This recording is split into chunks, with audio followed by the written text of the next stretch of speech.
दिल्ली, जिसे महाभारत काल में इंद्रप्रस्थ भी कहा जाता था, इसकी सबसे पहले जानकारी हमें महाभारत ग्रंथ में ही मिलती है। इंद्रप्रस्थ के पहले इसको खांडवप्रस्थ भी बोला जाता था। बंटवारे में पांडवों को खांडवप्रस्थ मिलने के बाद उन्होंने यहाँ एक सुनियोजित नगर निर्मित कराकर इसे अपनी राजधानी बनाया, जिसे उन्होंने इंद्रप्रस्थ का नाम दिया।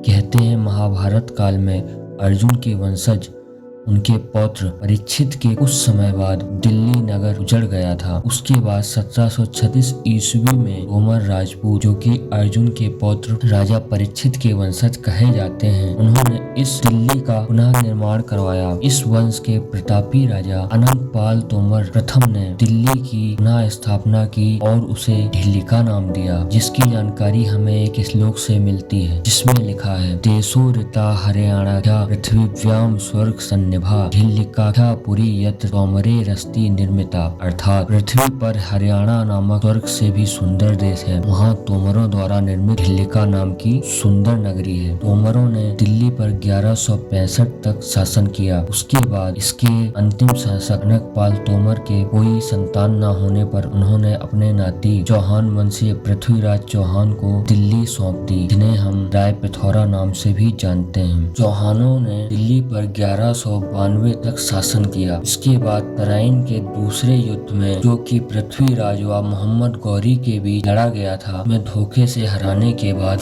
यहाँ पर मुस्लिम शासकों का शासन आया। चौहानों के शासन खत्म होने के बाद दिल्ली ने कई सल्तनतों को बनते और बिगड़ते देखा है। यहाँ 1203 से 1290 तक स्लेव डायनेस्टी, 1290 से 1320 तक खिलजी डायनेस्टी, 1320 से 1414 तक तुगलक डायनेस्टी, 1414 से 1451 तक सैयद डायनेस्टी, 1451 से 1526 तक लोदी डायनेस्टी, 1536 में लोदी को हुमायूं ने हराकर मुगल वंश की स्थापना की। इसके बाद हुमायूं को अफगान शासक शेरशाह सूरी ने बिलाग्राम के युद्ध में हराकर यहाँ पर सूरी वंश की नींव डाली, जो कि 1530 से 1555 तक चला। फिर 1555 में हुमायूं ने पुनः इस पर कब्जा कर लिया। दिल्ली की सरजमीं ने तैमूर का वो आक्रमण भी देखा है, जब दिल्ली में लाखों लाशों के ढेर लगे हुए थे। लाशों के अलावा और तो कुछ रह ही नहीं गया था। वहाँ का सुल्तान नासिरुद्दीन महमूद शाह अपनी प्रजा को मारने के लिए किला छोड़ खुद भाग खड़ा हुआ।